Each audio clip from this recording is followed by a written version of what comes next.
జీవము గల దేవుని మాటలు పరిచర్యను ప్రోత్సహించండి. మీ ప్రోత్సాహాన్ని మరిన్ని వీడియోస్ కొరకు మన ఛానల్ని సబ్స్క్రైబ్ చేయడం ద్వారా తెలియపరచండి. లైక్ చేసి షేర్ చేయండి. ఈ సువార్త పనిలో మీరును పాలుభాగస్తులు కండి. ప్రభువును రక్షకుడైన యేసుక్రీస్తు నామంలో అందరికీ వందనాలు తెలియజేస్తూ ఉంటున్నాను. దేవుడు కూడి చేరి ఉన్నటువంటి వ్యక్తులను కుటుంబాలను ఆశీర్వదించునుగాక. ప్రియమైనటువంటి దేవుని బిడ్డలారా, ఈ యొక్క రాత్రి కాల సమయంలో మన ధ్యానము నిమిత్తం ఏర్పాటు చేయబడినటువంటి ఒక వాక్య భాగాన్ని మనం చదువుకుందాం.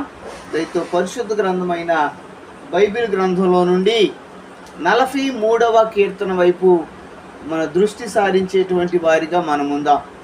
43వ కీర్తన 5వ వాక్యాన్ని 43వ కీర్తన 5వ వాక్యాన్ని మనం చదువుకుందాం. 5వ వచనం మనం చదువుకుందాం. అక్కడ రాయబడినటువంటి మాట ఏంటంటే, నా ప్రాణమా నీవేళ కృంగి ఉన్నావు, నాలో నీవేళ తొందరపడుచున్నావు. దేవుని నిరీక్షణ ఇంచుము, ఆయన నా రక్షణకర్త, నా దేవుడు, ఇంకనూ నేను ఆయనను స్తుతించెదను అని దేవుడి మాటలు మన వినికిడిలో భద్రము చేయునుగాక. ఆమేన్. ప్రభునందు ప్రియమైన దేవుని బిడ్డలారా, ఇక్కడ కీర్తనాకారుడైనటువంటి మరి దావీదు ఈ యొక్క కీర్తనను రాస్తూ ఆయన ఈ విధంగా తన యొక్క కీర్తనలో అంటూ ఉన్నాడు. ఏమంటున్నాడంటే, నా ప్రాణమా నీవేళ కృంగి ఉన్నావు, నాలో నీవేళ తొందరపడుచున్నావు అని. ప్రియమైనటువంటి దేవుని బిడ్డలారా, మానవ జీవితంలో అనేక సార్లు అనేక సందర్భాలలో హృదయము తొందరపడుతూ ఉండేటువంటిదిగా ఉంటుంది.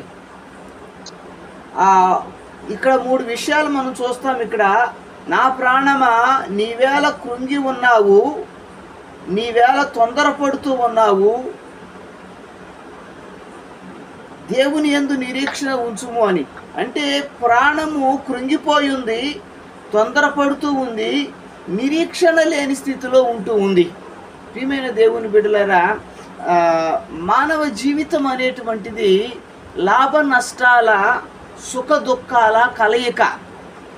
మానవుడు జీవిస్తూ ఉన్నప్పుడు పుట్టింది మొదలు చనిపోయేంత వరకు తన జీవితంలో కేవలము సుఖాన్నే అనుభవించలేడు, కేవలము క్షేమము మాత్రమే చూడలేడు. కొన్నిసార్లు దుఃఖపడేటువంటి పరిస్థితులు ఉంటాయి. కొన్నిసార్లు కన్నీరు కార్చేటువంటి పరిస్థితులు ఉంటాయి.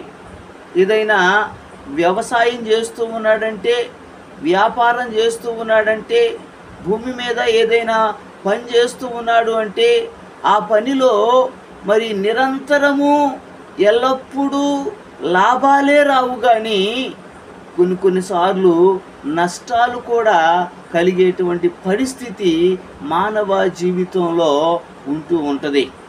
అటువంటి పరిస్థితులలో సుఖం కలిగినప్పుడేమో, లాభం కలిగినప్పుడేమో మానవుడు ఆనందించేటువంటి వానిగా ఉంటాడు.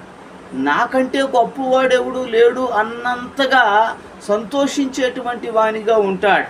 ప్రియమైన దేవుని బిడ్డలారా, ఎప్పుడైతే శ్రమలు వస్తావో, శోధనలు కలుగుతావో, ఇరుకులు ఇబ్బందులలో నుంచి వెళ్ళవలసినటువంటి పరిస్థితి వస్తుందో, మరి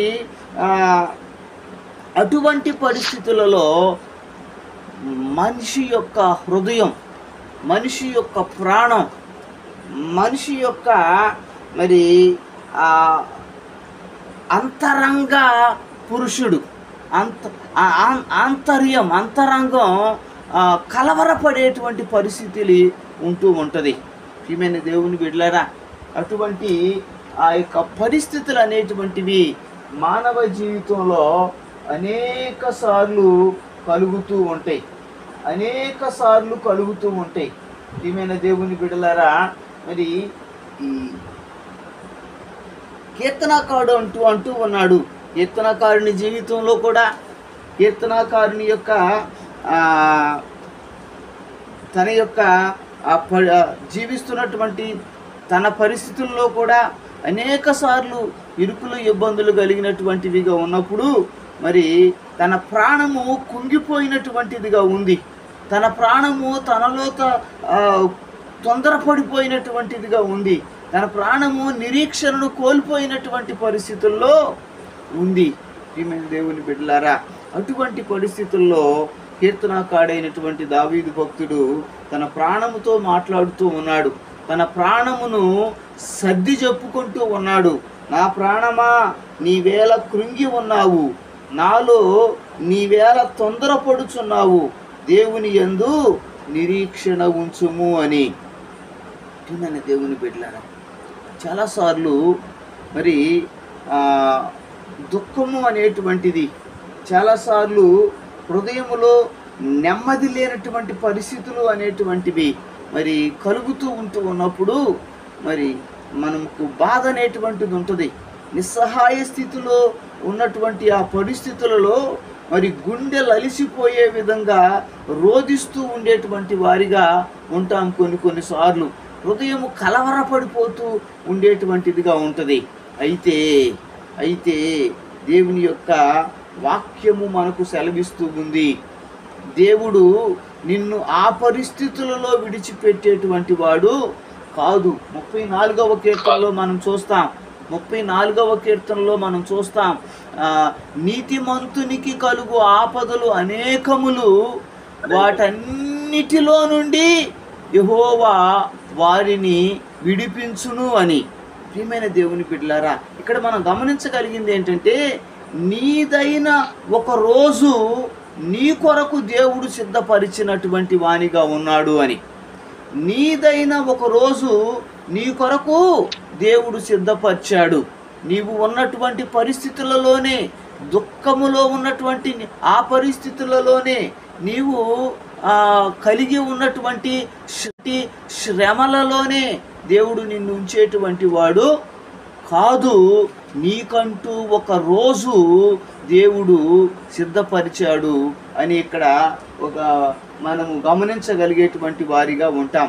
బైబిల్ గ్రంథంలో ఆ వాక్యపు వెలుగులో మనం ఒకసారి గమనించగలిగితే, యోహాను సువార్త 5వ అధ్యాయంలో ఈ మధ్యలోనే ఆశీర్వాదం బాబు గారు చాలా చక్కగా చెప్పారు యొక్క విషయాన్ని. 38 సంవత్సరాలుగా కోనేటి వద్ద పడి ఉన్నటువంటి ఓ వ్యక్తి యొక్క పరిస్థితి ఒకసారి మనం గమనించగలిగితే, అక్కడ రాయబడినటువంటిది ఏంటంటే, 38 సంవత్సరాలుగా కోనేటి వద్ద పడి ఉన్నటువంటి వ్యక్తి, తను రోగముతో 38 సంవత్సరాలుగా కోనేటి దగ్గర పడి ఉన్నాడు. అంతకు ముందు ఎన్ని సంవత్సరాలు అవుతుందో తనకు రోగం వచ్చి, అంతకుముందు ఎన్ని సంవత్సరాలు అవుతుందో తనకు ఆ యొక్క బలహీనత కలిగి, అంతకుముందు ఎన్ని సంవత్సరాలు అవుతుందో తన యొక్క జీవితంలో తనకు ఆ సమస్య వచ్చి. ప్రియమైనటువంటి దేవుని బిడ్డలారా, అక్కడ రాయబడి ఉంది 38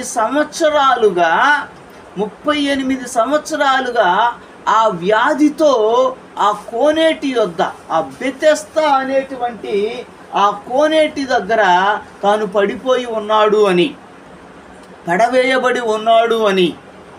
ప్రియమైన దేవుని బిడ్డలారా, ఇక్కడ మనము గమనించగలిగితే,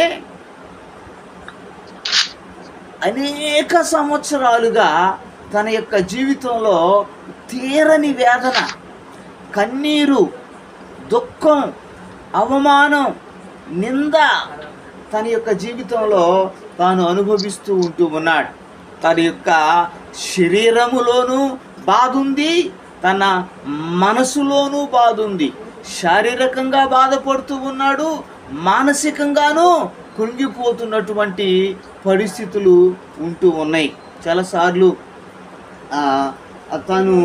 తనకంటే మరి వెనకొచ్చినటువంటి వాళ్ళు, తనతో పాటు వచ్చినటువంటి వాళ్ళు, తనకంటే ముందు వచ్చినటువంటి వాళ్ళు, మరి తన కళ్ళ ముందే బాగుపడి వెళ్ళిపోతూ ఉంటే, అయ్యో నా పరిస్థితి ఏంటి, ఈ విధంగా అయిపోయింది, నా యొక్క జీవితం ఏంటి ఈ విధంగా అయిపోయింది, నా తోటి వాళ్ళు, నా ఇరుగు పొరుగు వాళ్ళు, నాకు తెలిసినటువంటి వాళ్ళే, నా కళ్ళ ముందు పుట్టినటువంటి వాళ్ళే నాకంటే గొప్ప వాళ్ళు అయిపోయారు, నా కళ్ళ ముందు మరి వివాహాలైనటువంటి వాళ్ళు చక్కగా కాపురం చేసుకుంటున్నారు, కుటుంబం అభివృద్ధి అవుతుంది, పిల్లలు పుట్టి చాలా పచ్చగా ఉన్నారు, నా కళ్ళ ముందు పుట్టినటువంటి వాళ్ళు ఇదిగో చదువులైపోయి ఉద్యోగాలు చేస్తూ సంతోషంగా ఉన్నారు, నా పరిస్థితి ఏంటి, ఓ ఉద్యోగం లేదు, నా పరిస్థితి ఏంటి, శరీరంలో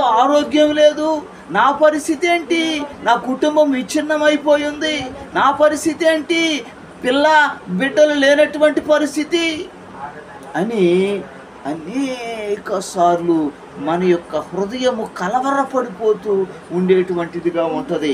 ప్రియమైన దేవుని బిడ్డలారా, కృంగిపోయినటువంటి పరిస్థితుల్లో మనం ఉంటాం. అయితే దేవుడు అటువంటి పరిస్థితులలోనే మనలను ఉంచేటువంటి వాడు కాదు. అటువంటి పరిస్థితులలోనే మన కుటుంబాలను మరి ఉంచేటువంటి వాడు కాదు. అటువంటి పరిస్థితులలోనే మన యొక్క బిడ్డల జీవితాలని మరి కృంగిపోయేట్లుగా ఉంచేటువంటి వాడు బాధలలోనే, వేదనలలోనే, సమస్యలలో సతమతమైపోతూనే మరి ఉంచేటువంటి వాడు కాదు. ఒకరోజు నీకంటూ ఒకరోజు దేవుడు సిద్ధపరిచాడు. ఆ దినము వచ్చినప్పుడు నీ అంగలార్పు నాట్యంగా మార్చబడుతుంది. ప్రియమైనటువంటి దేవుని బిడ్డలారా, ఆ దినము వచ్చినప్పుడు నీ కన్నీరు తుడవబడుతుంది. ప్రియమైనటువంటి దేవుని బిడ్డలారా, చూడండి, 38 సంవత్సరాలుగా ఆ యొక్క బెతెస్దా కోనేటి దగ్గర పడిపోయి ఉన్నటువంటి ఆ పక్షవాయువుతో మరి నడవలేనటువంటి పరిస్థితుల్లో ఉన్నటువంటి ఆ యొక్క వ్యక్తి దగ్గరకు యేసు ప్రభువు వచ్చాడు. యేసు ప్రభువు తనను దర్శించినటువంటి వానిగా ఉన్నాడు. ఇక్కడ మనం గమనించగలిగితే భూమి మీద శరీరధారిగా యేసు ప్రభు యొక్క వయసు అప్పటికి 33 సంవత్సరాలే. వాస్తవానికి ఆయనకంటూ ఒక వయసు లేదు. ఆయన ఆదిలో ఉన్నవాడు.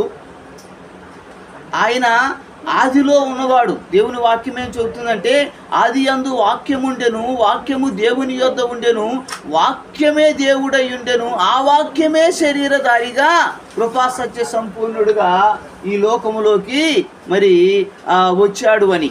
అయితే ప్రియమైనటువంటి దేవుని బిడ్డలారా, ఆయన ఆదిలో ఉన్న దేవుడు.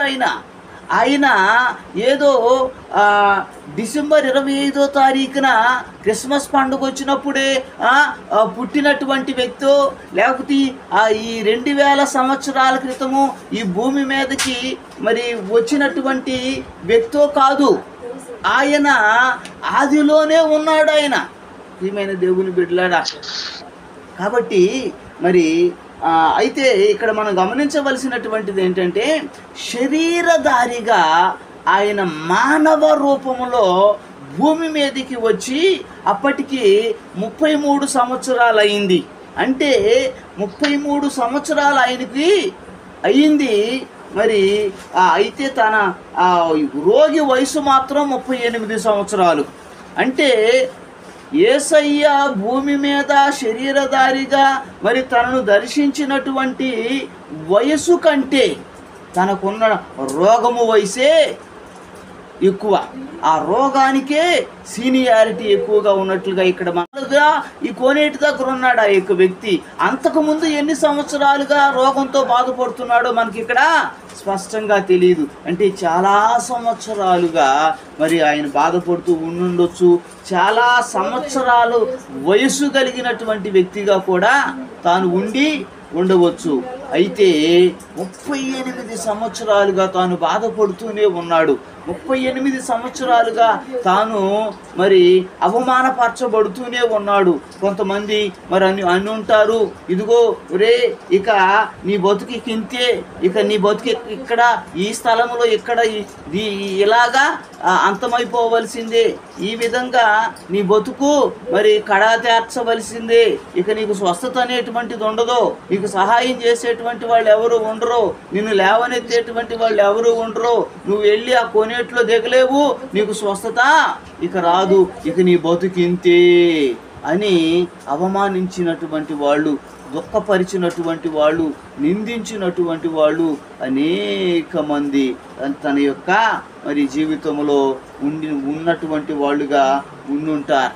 అయితే ప్రియమైనటువంటి దేవుని బిడ్డలారా, దేవుడైతే తనను ఆ స్థితిలోనే ఉంచలేదు, కానీ యేసు ప్రభు మరి తన దగ్గరకు మరి వచ్చి ఆయనను అంటూ ఉన్నాడు, ప్రియమైన దేవుని బిడ్డలారా, నీవు నీ పరుపెత్తుకొని లేచినడు అని. నీ పరుపెత్తుకొని లేచినడు. నువ్వు ఇక్కడ పడి ఉండటం నాకు ఇష్టం లేదు, ఇక్కడ నువ్వు రోగముతో ఉండటము నాకు ఇష్టం లేదు, నువ్వు లేచి నడవటమే నాకు ఇష్టం అని యేసయ్య మరి తనను స్వస్థపరిచినటువంటి వానిగా ఉన్నాడు. ఒకవేళ తాను ఆ కోనేటి దగ్గరకు వచ్చేటప్పుడు 4 మనుషులు మోసుకొని వచ్చి ఉంటారేమో. అయితే ఇప్పుడు యేసయ్య తనను దర్శించినప్పుడు తను లేచి నడుస్తూ తన పొరుపును తానే ఎత్తుకుని వెళుతూ ఉంటూ ఉన్నాడు. దేవుని నామానికి మహిమ కలుగునుగాక. టిమిని దేవుని బిడ్డలారా, నీవు తలుస్తూ ఉంటున్నట్టుగా నీకున్నటువంటి పరిస్థితులు శాశ్వతంగా నీతోనే ఉండవు. నీకున్న అనారోగ్య పరిస్థితి కావచ్చు, ఆర్థిక ఇబ్బంది కావచ్చు, కుటుంబంలో నీ వ్యక్తిగత జీవితంలో ఇబ్బంది కావచ్చు, నీ యొక్క బిడ్డల జీవితాల్లో ఉన్నటువంటి ఇబ్బందులు కావచ్చు, అవి శాశ్వతంగా ఉండేటువంటివి కాదు. దేవుడు దుఃఖముతో ఉండటానికి, సమస్యలతో సతమతమైపోవటానికి తన కళ్ళ ముందు మానవులు, తన బిడ్డలైనటువంటి మానవులు మరి భయంకరమైనటువంటి రోగాలతో బాధపడటానికి దేవుడు మానవుని సృష్టించలేదు. దేవుడు మానవుని సృష్టించి మానవులను ఆశీర్వదించాడు, కుటుంబాలుగా ఎదగాలని ఆశీర్వదించాడు. ప్రియమైనటువంటి దేవుని బిడ్డలారా, మూడుబారిపోయినటువంటి జీవితాలుగా ఉండాలని ఆయన కోరుకోలేదు, రోగగ్రస్తులుగా ఉండాలని ఆయన కోరుకోలేదు, ఆయన ఆశీర్వదించాడు. కాబట్టి ఈ యొక్క మాటలు వింటున్నటువంటి అనేక మంది, ఒకవేళ నీ ఉన్నటువంటి పరిస్థితులలో ఇక నా కన్నీరు తుడిచేటువంటి వాళ్ళు ఎవరూ లేరు, నా పరిస్థితులను బాగు చేసేటువంటి వాళ్ళు ఎవరూ లేరు, నా కుటుంబాన్ని కట్టేటువంటి వాళ్ళు ఎవరూ లేరు, నాకు సహాయం చేసేటువంటి వారు ఎవరూ లేరని కుంగిపోతూ ఉంటూ ఉన్నవేమో. ఈ రాత్రికాల సమయంలో దేవుడు నిన్ను దర్శిస్తూ ఉంటూ ఉన్నాడు.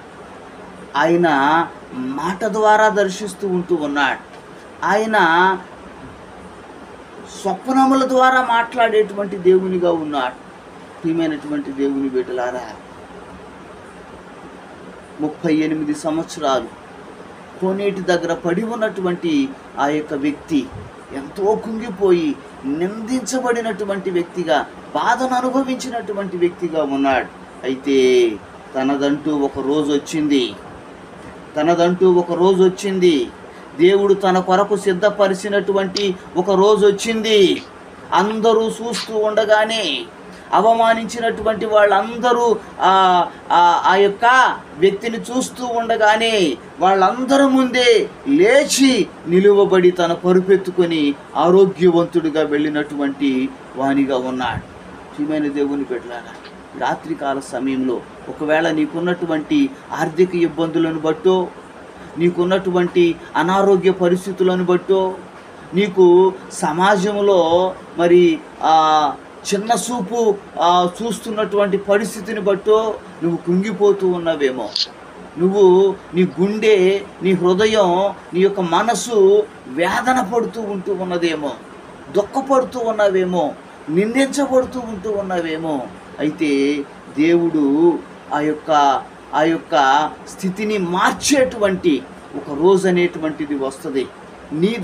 నీకంటూ ఒక రోజును దేవుడు సిద్ధపరిచినటువంటి వానిగా ఉన్నాడు. ప్రియమైన దేవుని బిడ్డలారా, నేను ఒకసారి ఆ శృంగారం అనేటువంటి దేవాలయం దగ్గర ఓ కుంటివాడు పడిపోయిన ఉన్నట్టుగా ఆ యొక్క శృంగారం అనేటువంటి దేవాలయం దగ్గర ఓ కుంటివాడు ఉన్నట్లుగా మనం చూస్తాం. అపోస్తుల కార్యముల గ్రంథం 3వ అధ్యాయంలో తనని తన ఇంటివారు, తన యొక్క బంధువులు, తన రక్త సంబంధులు మొత్తానికి తీసుకొచ్చి ఆ యొక్క గేటు దగ్గర పడేసి వెళ్ళిపోయేటువంటి వాళ్ళు, తాను మొత్తానికి వచ్చేటువంటి వాళ్ళని భిక్షం అడుక్కొనో వాళ్ళ ఏదో ఒక రకంగా బతిమాలో బామాలో వాళ్ళు ఏదైనా వేస్తే మరి దాన్ని పోగు చేసుకుంటే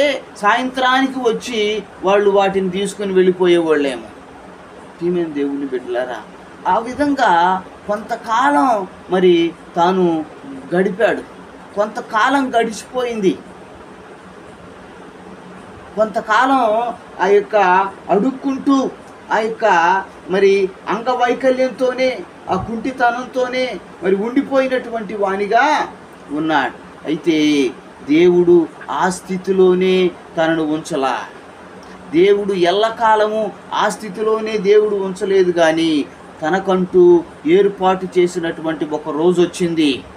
తనకంటూ ఏర్పాటు చేసినటువంటి, తనకంటూ సిద్ధపరిచినటువంటి ఒక రోజు వచ్చింది. ఆ రోజున యథావిధిగా ఆ యొక్క గేటు దగ్గరకు తీసుకొని వచ్చి మరి కూర్చోబెట్టారు. ఆ యొక్క బంధువులు, రక్త సంబంధులు, ఆ యొక్క ఇంటివారు మొత్తానికి. అయితే మధ్యాహ్నం 3 గంటల సమయంలో ప్రార్థన చేసుకుంటానికి వస్తూ ఉన్నారు మరి ప్రజలు. వారిలో మరి దేవుని ఆ యొక్క యేసుక్రీస్తు ప్రభు యొక్క శిష్యులు పేతురు, యోహాను వీళ్ళు కూడా వస్తూ ఉన్నారు. అయితే వాళ్ళు దైవజనులు, ప్రార్థనాపరులు, దేవుని బిడ్డలు కాబట్టి ఒకవేళ అంగీలు వేసుకుని వచ్చారేమో, తెల్లటి వస్త్రాలు వేసుకుని వచ్చారేమో, మంచి దుస్తులు ధరించుకొని వచ్చారేమో. వాళ్ళని చూసినప్పుడు ఈయనకి ఆహా వీళ్ళు మోతుబరుల్లా ఉన్నారు, ధనవంతుల్లా ఉన్నారు, కొంచెం మంచి మనసు కలిగినటువంటి వాళ్ళుగా ఉన్నారు, ఇక ఈరోజు నాకు పంట పండింది అనుకున్నాడేమో, ఈరోజు నాకు మరి కొంత ధనం సహాయం చేస్తారు అనుకున్నారేమో. ప్రియమైనటువంటి దేవుని బిడ్డలారా, వాళ్ళు వచ్చినప్పుడు వాళ్ళు ఇంకా ఆశతో చూస్తూ ఉన్నాడు, వాళ్ళు ఏదైనా ఇస్తారేమోనని. అయితే వాళ్ళు అన్నమాట ఒకటే, మా దగ్గర వెండి బంగారాలు ఏమీ లేవు నాయన నీకు ఇవ్వటానికి, మా దగ్గర ఏమీ లేవు నీకు ఇవ్వటానికి, మా దగ్గర ఉన్నది ఒక్కటే, అదే యేసునామం. యేసునామం. కాబట్టి యేసు నామములో నువ్వు లేచి నడువు అన్నారు. అంతే. ప్రియమైనటువంటి దేవుని బిడ్డలారా, మరి ఎంతో కాలంగా ఆ పాదాలు భూమి మీద మోపి 4 అడుగులు కూడా వేయలేనటువంటి ఆ యొక్క వ్యక్తి, దేవుడు తనకు నిర్ణయించినటువంటి ఆ దినం వచ్చినప్పుడు, దేవుడు తన కొరకు సిద్ధపరిచినటువంటి ఆ దినం వచ్చినప్పుడు, ఆయన మరి యేసు క్రీస్తు నామము ఉచ్చరించగానే, ఆ క్రీస్తు యేసు నామములో ఉన్నటువంటి ఆ శక్తి తన యొక్క కాళ్ళను బలపరిచినప్పుడు తాను లేచి నడిచాడు, లేచి నిలిచాడు, లేచి గంతులేశాడు, లేచి దేవుని స్తుతించాడు. దేవుని నామానికి మహిమ కలుగును గాక. ప్రియమైనటువంటి దేవుని బిడ్డలారా, ఈ స్థలంలో ఈ రాత్రికాల సమయంలో దేవుని వాక్యాన్ని వినటానికి వచ్చినటువంటి దేవుని బిడ్డలారా, దేవుని వాక్యాన్ని ఆలకిస్తున్నటువంటి దేవుని యొక్క సంఘమా, నీ కన్నీరు తుడవబడే ఒక కాలాన్ని దేవుడు నిర్ణయించాడు. నీ అంగలార్పు నాట్యంగా మార్చబడే ఒక దినాన్ని దేవుడు నిర్ణయించాడు.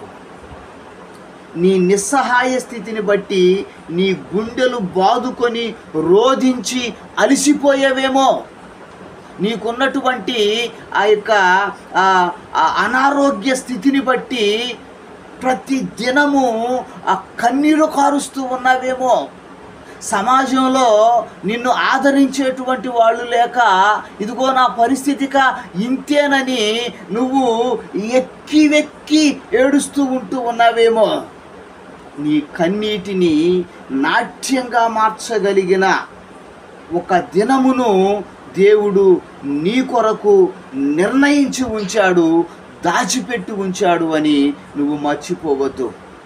నీదైనా ఆ రోజు వచ్చే వరకు, నీ స్థితిగతులు మార్చగలిగిన ఆ దినము వచ్చే వరకు ఓపికతో దేవుని సన్నిధిలో ఎదురు చూడు. 38 సంవత్సరాలు ఓపికతో ఆ యొక్క వ్యక్తి బెతెస్దా కోనేటి దగ్గర ఎదురు చూశాడు. తన రోజు వచ్చింది, బాగుపరచబడ్డాడు. శృంగారం అనేటువంటి దేవాలయం దగ్గర మరి ఆ కుంటివాడు ఓపికతో ఎదురు చూశాడు. తనదంటూ ఒక రోజు వచ్చింది, దేవుడు నిర్ణయించినటువంటి రోజు. ఆ రోజున లేచి నిలిచి గంతులు వేస్తూ దేవుణ్ణి స్తుతించాడు. ప్రియమైన దేవుని బిడ్డలారా, ఈ రోజున మనం ప్రకటిస్తుంటున్నటువంటి దేవుడు ఎవరో తెలుసా? ఆయన కొరకు కనిపెట్టుకొని ఉన్న వారి జీవితాలలో తప్పక కార్యాన్ని చేసేటువంటి దేవుడు. ఒకవేళ రాజుల కొరకు కనిపెట్టి సిగ్గుపడ్డావేమో, ఎమ్మెల్యేల కొరకు కనిపెట్టి సిగ్గుపడ్డావేమో, మినిస్టర్ల కొరకు కనిపెట్టి సిగ్గుపడ్డావేమో, బంధువులు రక్త సంబంధులు నీకేదైనా సహాయం చేస్తాడని ఆశపడి కనిపెట్టి సిగ్గుపడ్డావేమో, నా దేవుని కొరకు కనిపెట్టి సిగ్గుపడినటువంటి వాడు ఎవ్వడు కూడా లేడు.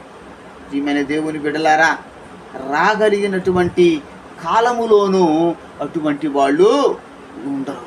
కాబట్టి దేవుని కొరకు నువ్వు కనిపెట్టుకోగలిగితే దేవుడు నీ యొక్క ఆ స్థితిని మార్చగలిగినటువంటి వానిగా ఉన్నాడు. నీ హృదయములో నెమ్మదిని కలిగించేటువంటి వానిగా ఉన్నాడు. ఎక్కడెక్కడికో వెళ్ళి ఎంతోమందిని ఆశ్రయించి ఎవరి ద్వారానూ ఒకవేళ నీవు మేలు పొందలేకపోయేవేమో, ఈ రోజున నా ప్రభువు నీతో మాట్లాడుతూ ఉంటూ ఉన్నాడు. ఎవ్వరూ బాగు చేయలేనటువంటి పరిస్థితుల్లో నీవు ఉన్నావేమో, ఎవ్వరూ సహాయము చేయలేనటువంటి పరిస్థితుల్లో నువ్వు ఉన్నావేమో, నిన్నెవ్వరూ బాగు చేయలేనటువంటి దానిని, నీకెవ్వరూ సహాయము చేయలేనటువంటి పరిస్థితుల్లో ఉన్నటువంటి నిన్ను నేను ప్రకటిస్తూ ఉంటున్నటువంటి యేసుక్రీస్తు ప్రభువు బాగు చేయగలడు. కన్న తల్లిదండ్రులకే ఒకవేళ నీవు భారమైపోయేవేమో, నిన్ను కన్నవారే నిన్ను చూసి వీడు బాగుపడతాడా లేదా అని నిందిస్తూ ఉన్నారేమో, వీడి కాళ్ళ మీద వీడు నిలబడగలుగుతాడా లేడా అని మరి ఆ యొక్క భవిష్యత్తు లేని నిన్ను గూర్చి కన్నీళ్లు విడుస్తూ ఉన్నారేమో. నేను ప్రకటిస్తూ ఉన్నటువంటి దేవుడు నీకొక భవిష్యత్తునిచ్చి నీ కాళ్ళ మీద నిన్ను నిలబెట్టగలిగినటువంటి దేవునిగా ఉన్నాడు. దేవుని నామానికి మహిమ కలుగునుగాక.